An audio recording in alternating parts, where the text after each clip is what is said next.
So this is the first part, or part A, of the Khoodeelaar campaign, world exclusive diagnosis of the British press, also known as the Fleet Street, the papers based in London and serving a pack of lies every single edition or every single print run.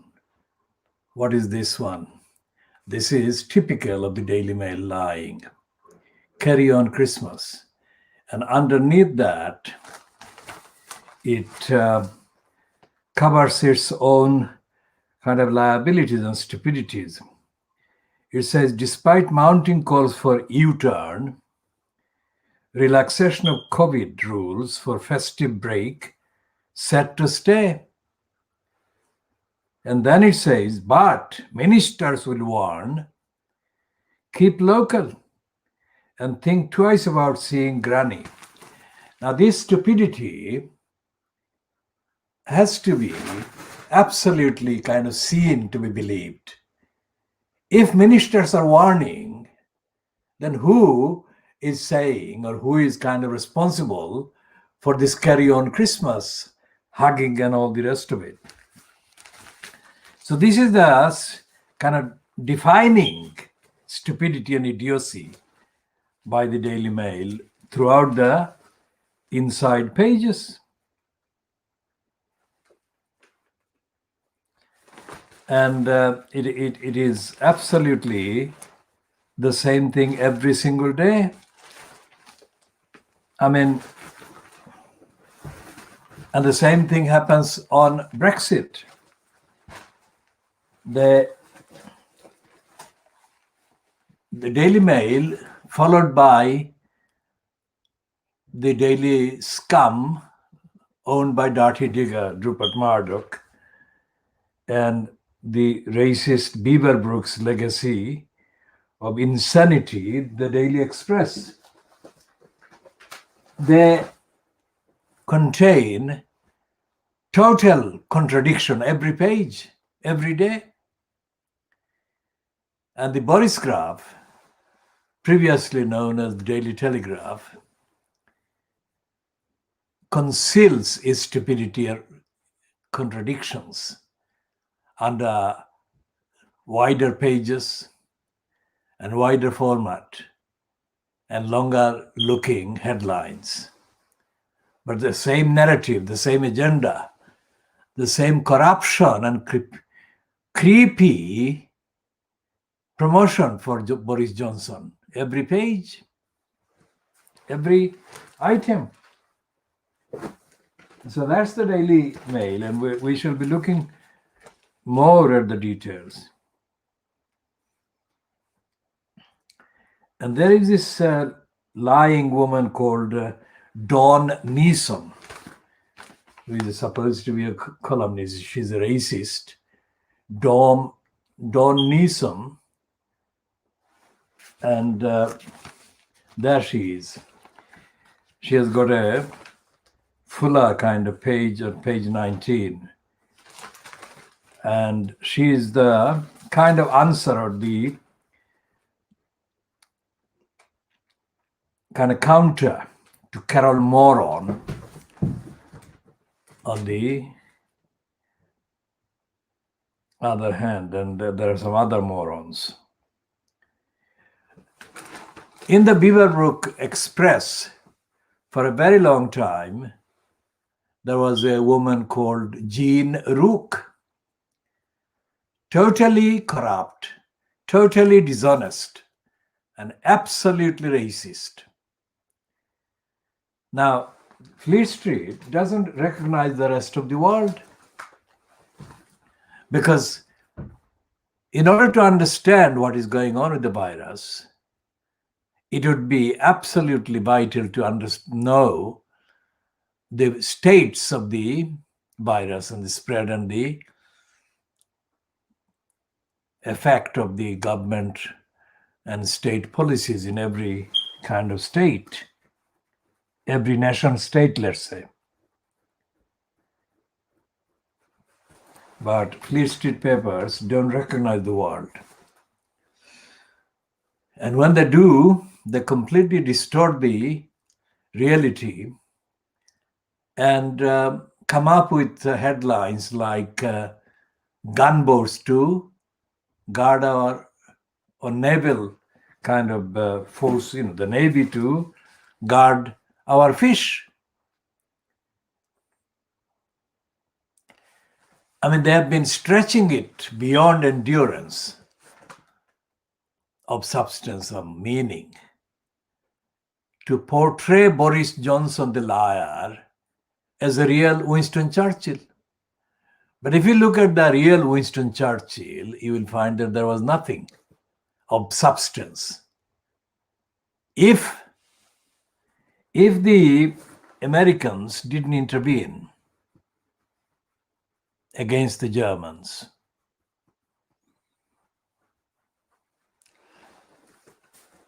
if the Americans, the USA that is, didn't intervene reluctantly, then the outcome would have been very different. And Fleet Street doesn't acknowledge that. So it is worse than a collection of crazed football hooligans, let loose, drunk, and being primed to sing Rule Britannia, Britannia rules the waves. I mean, that is the mentality of the gullibles that the Fleet Street racist papers kind of pump and trigger and revive and renew and incite every single edition. And this is the racist line on the scum, Murdoch scum. It's not hidden, it's open. It says, bust up with Scots and Welsh. So the scum is actually speaking for the English, the Little Englanders. Bust up with the Scots and Welsh. And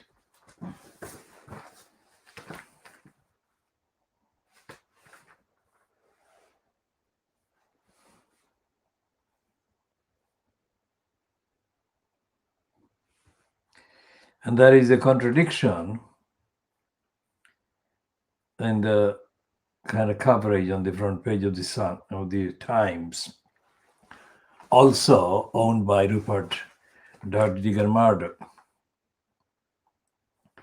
And they're saying that Johnson is refusing to revoke Christmas COVID freedom. That is to say, he is actually contradicting himself, and they are, in effect, aiding his contradiction.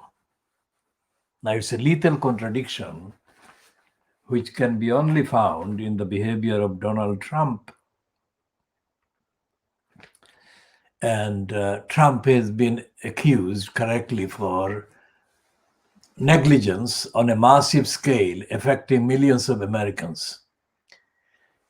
And what the warning from various concerned people with more on-the-ground knowledge than Johnson or his cabal has. And that is to say that relaxing the lockdown would spread the virus. And they're saying that keeping the school or forcing the school to stay open will also spread the virus. And there is evidence, so far as has been publishable by the Fleet Street, is that the infection, kind of incidence of infection of the virus among persons of aged under 30 years is rising, and is the kind of fastest rising, spreading kind of age group.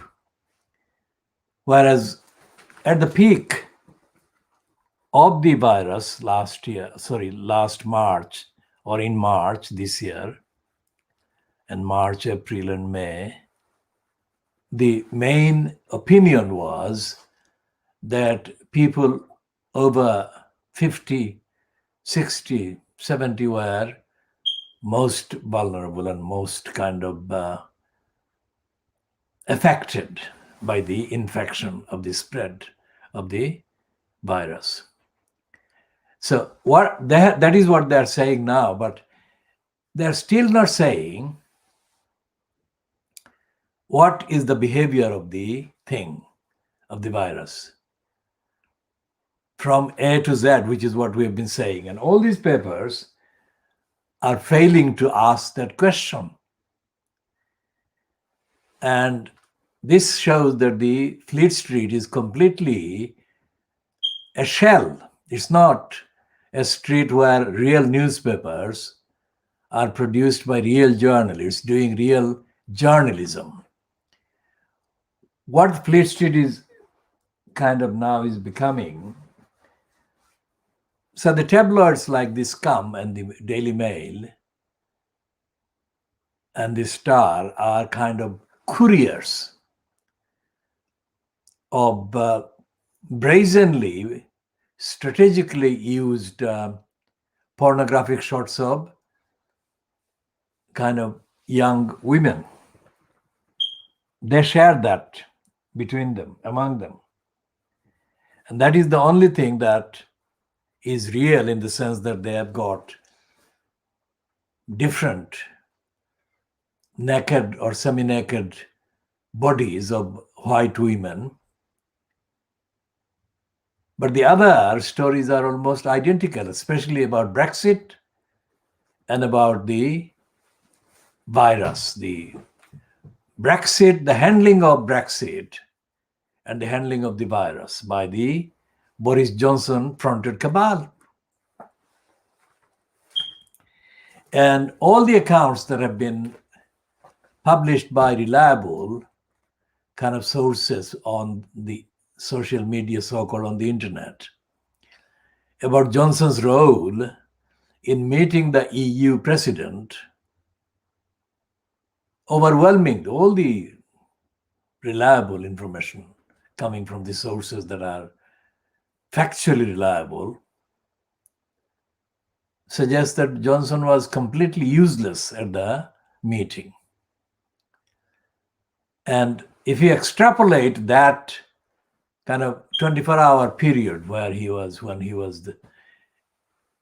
kind of in Brussels meeting with EU officials, and if you apply this to the rest of the government's so-called behavior and policies, you cannot escape the similarity that is also the case. Useless, incompetent, negligent, callous, uncaring, dishonest, misleading, falsifying facts. And the list in that vein could go on to include about 50 different aspects and dimensions of so-called domestic kind of policies in the so-called UK.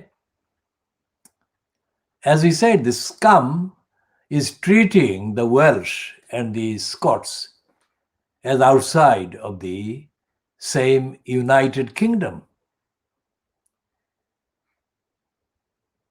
And the reason why there have been so many recurring stories and accounts of the lying by Boris Johnson is because he's a compulsive liar. It's not me saying it. That is what 95% of the commenters about Boris Johnson's behavior and career openly saying and have been saying with increasing kind of consistency in the last 10 months or so. And there comes the absence of the so-called official opposition, allegedly led by Keir Starmer. He is not making the mark. he's not really making the mark, and he's not making the impact, and he's not making any significant policy alternative statement. And he's not holding the government fronted by cabal fronter Boris Johnson to account.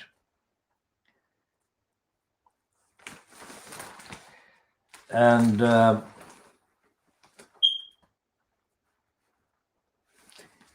the Times is actually admitting this on the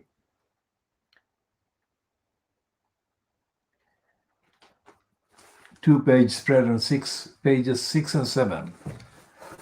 The advisors are urging people to delay Christmas celebrations to protect vulnerable. That is what the main opinion of those, as I've said before, who know better than Johnson or his cabal. And they've got a picture of a Russian, that man, oligarch.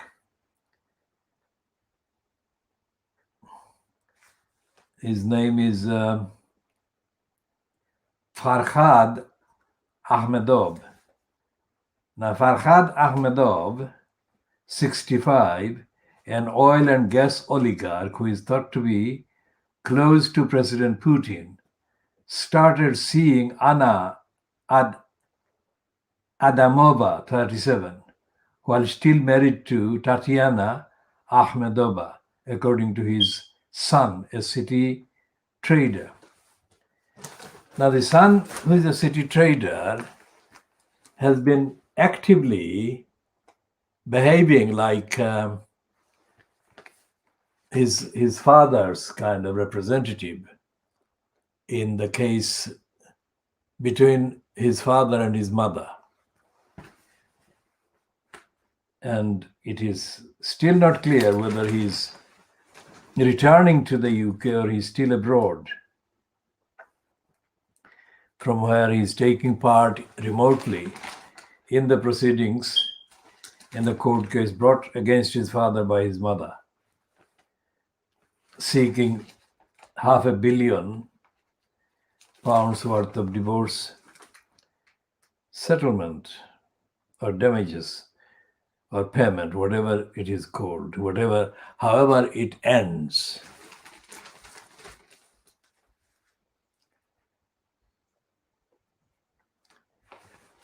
And there is this extra drama with a picture showing Boris Johnson businesslike, walking businesslike, accompanied by two white men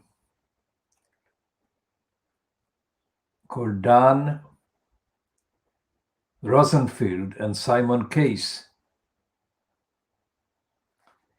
And the completely ultra-right-wing Pakistani-born Munira Mirza is the policy director.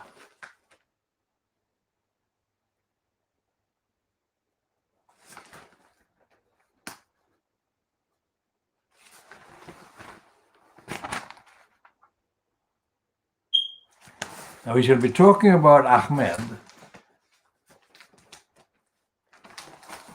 Farhad Ahmedov and his former wife and his son in the context of updating our commentaries on the lying judicial bureaucracies, because there are only cases that the High Court really treats as genuine when the money paid by these litigants is significant. So it's a complete prostitution of the phrase English justice or English justice system. There is none. There is no justice.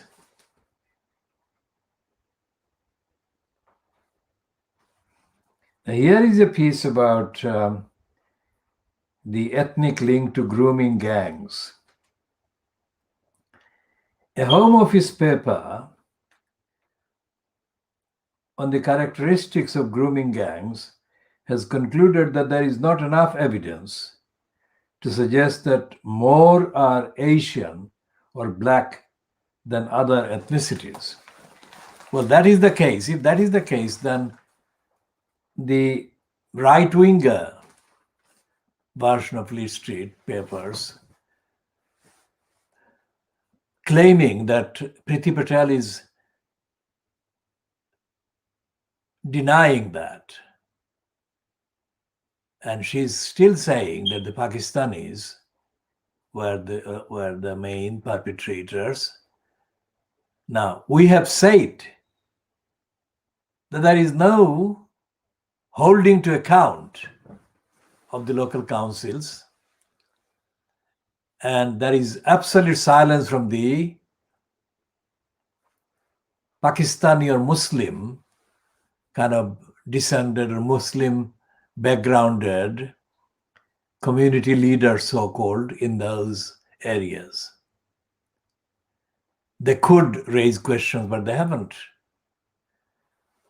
And they could bring local knowledge to the wider public in the UK by way of explanation as to why this has been going on and to what extent they think the Pakistani origin has any effect or any impact or any role in the grooming and sexual abuse of the mainly white girls in those areas.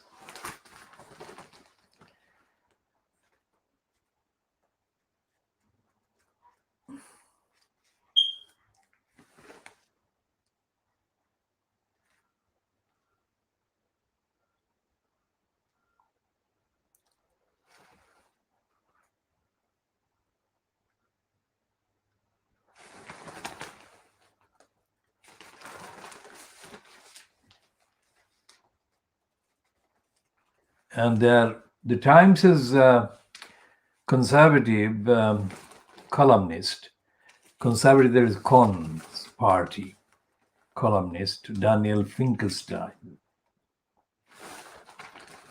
is back on the dead kind of headline and demand, which is conflating too many things of idiocy. It says that if the left wants a future, it must ditch Corbyn. Now, Corbyn doesn't own politics, and the left is not really a product of Corbyn.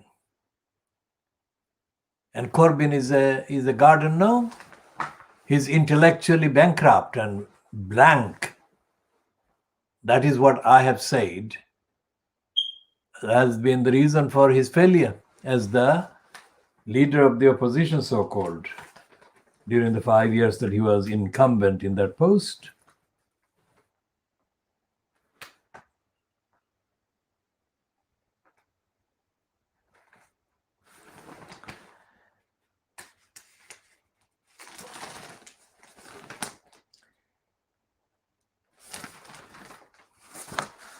And the Times is actually running a trendy long piece about the Christmas festival and the various tribes, various types of people or events that are organized.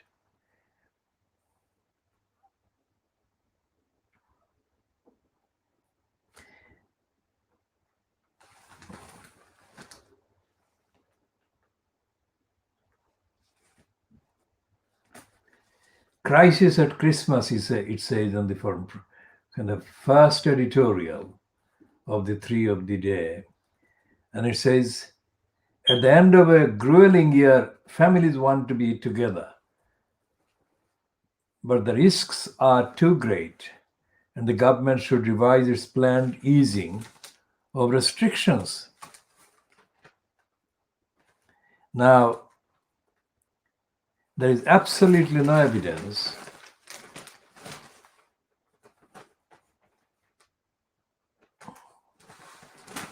that Fleet Street has been doing the basic journalism, as I have said before.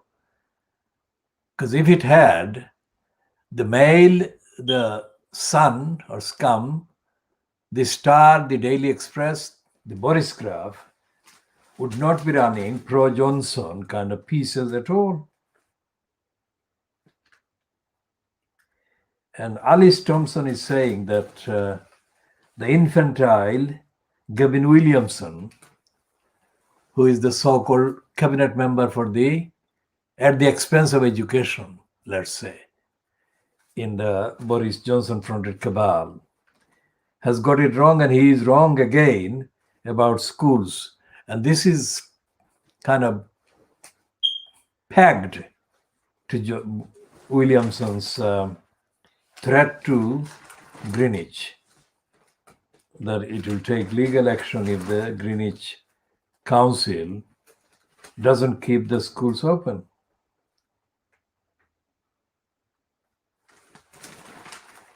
And Matthew Paris in the Times writes his week.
And Matthew Paris is talking about probability and human knowledge and human kind of role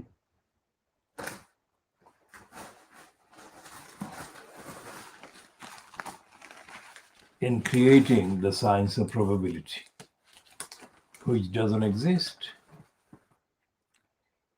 And the Times has a headline about this woman that Farhad Ahmedov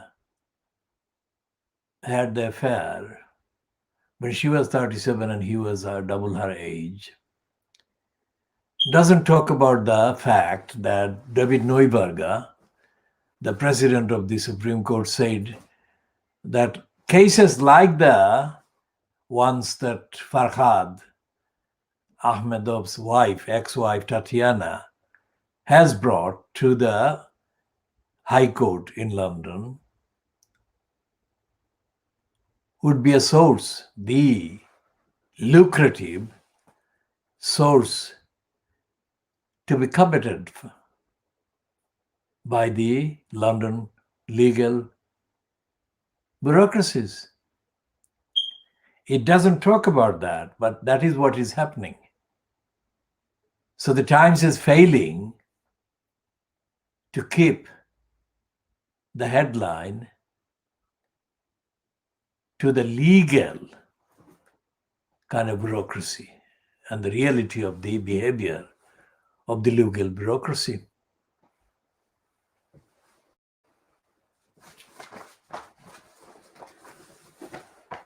The Financial Times today, Wednesday, the 16th of December 2020.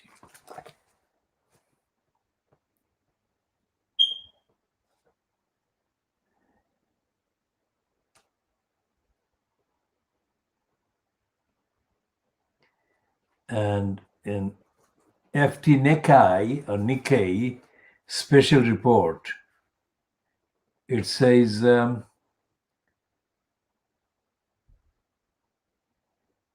it has got a piece by someone called Martin Wolf. He says the defeat of Donald Trump gives the world a breathing space, but the challenges are still huge. He could not put it more accurately. That is true. We should look at that in another edition or later if we can technically continue with this particular part.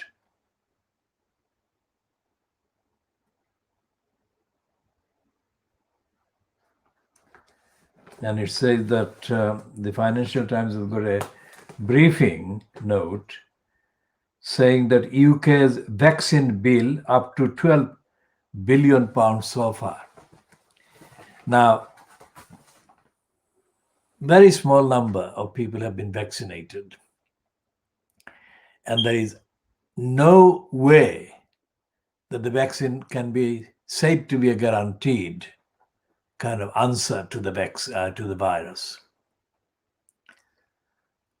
So the disagreements are based on the evidence, the lack of evidence that the vaccine works and will work, and more importantly and alarmingly and worryingly, whether it will be safe or it will have side effects or allergic reactions in the victims of vaccination that will bring about serious kind of repercussions. And there is not enough journalism, enough reporting at all about the contents of the vaccine, the comparisons that should have been made with other vaccines and the clinical periods spent in the research before any other vaccine was publicly launched on people.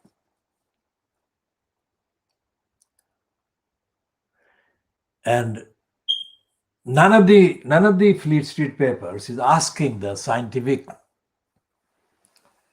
factual, serious questions about any of it.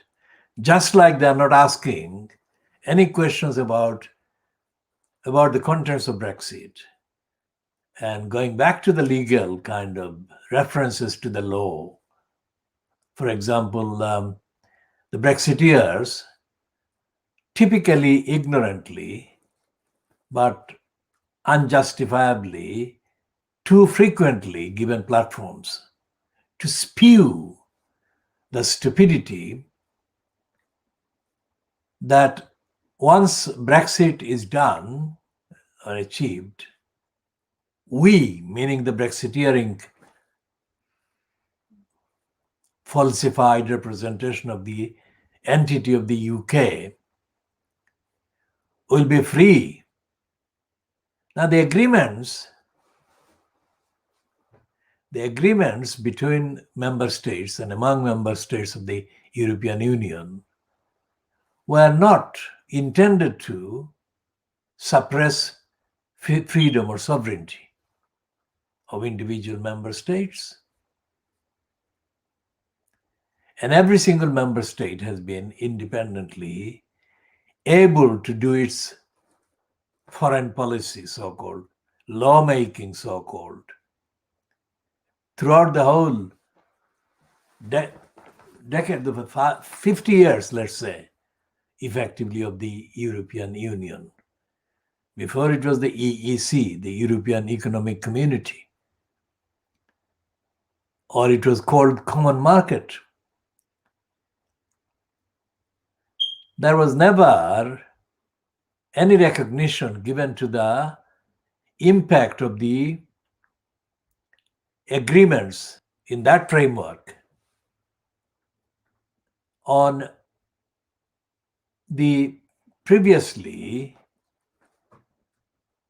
repressive, unjust, out of date, and totally out of order constitutional law framework that existed within the UK.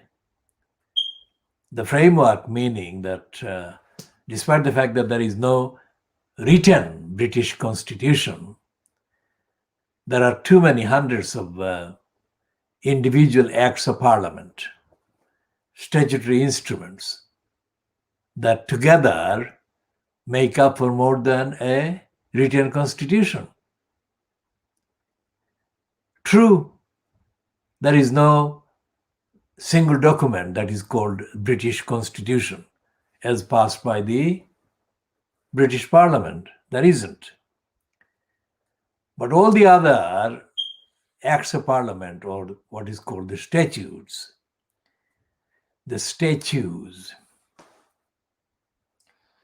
and statutes. This one ends with the TE. Statute, Act of Parliament. None of the statutes or acts of parliament that were passed during the, let's say, last 30 years prevented or denied or even questioned British sovereignty. And sovereignty has never been raised as a counter to the international objective, obligations and requirements that arise from the UK's active status as a signatory member or signed up member of all the international treaties and agreements and obligations and conventions and charters. And there never has been a real debate in democratic context in this country, in the UK, about what constitutes sovereignty and whether the so-called sovereignty backing side understands the idea of constitution, international law, international agreements, and the universal human rights conventions. And the newspapers, including the Times,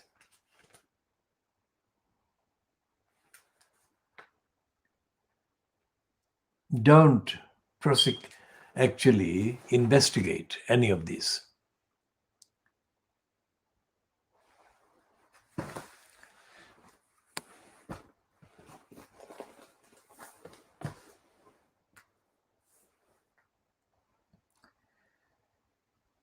And when they don't investigate, the readers, so-called, or the people who keep constituting the group that keeps the main titles, the Fleet Street titles, going. And those people are, the majority of them are the gullibles. And to kind of transfer a phrase from the vocabulary of broadcasting, they are actually kind of subliminally brainwashed every single item by every single item in the tabloid Fleet Street, Little Englander-centric so-called newspapers. And every major issue in this country, whether it's about housing, whether it's about employment, whether it's about the environment, every major issue is misreported by Fleet Street, or incorrectly reported by Fleet Street, or not reported adequately enough, or not ever reported by Fleet Street. And there's an average kind of measure on the evidence taken from all these 10 titles that are available every day in the name of Fleet Street as collectively constituting Fleet Street, that don't, as a record, as a matter of conduct, they don't So they're lying and misleading and misinforming.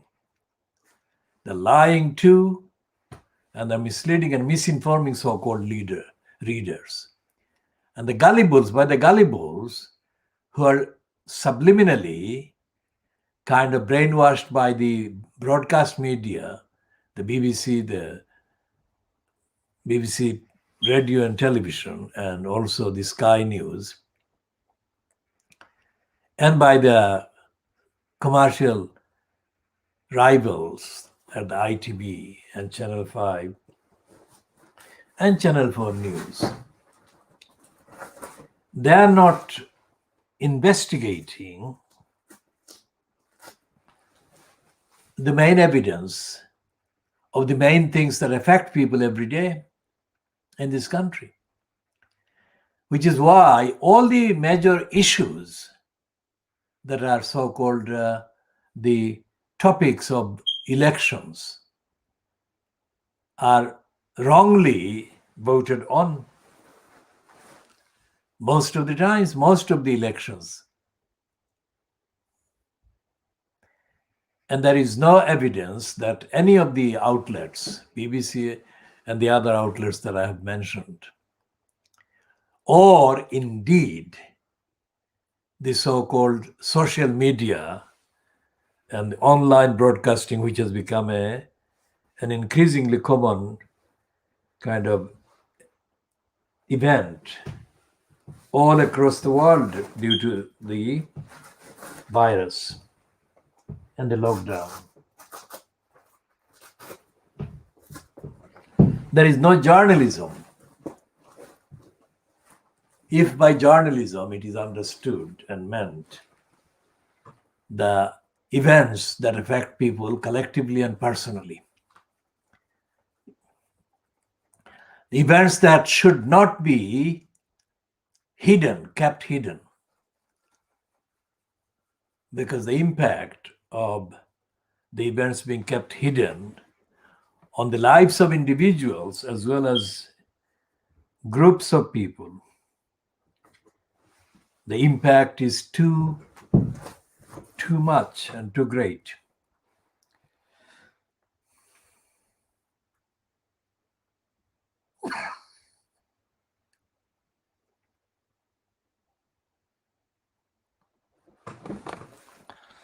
We shall be continuing the next editions, and this is where we take a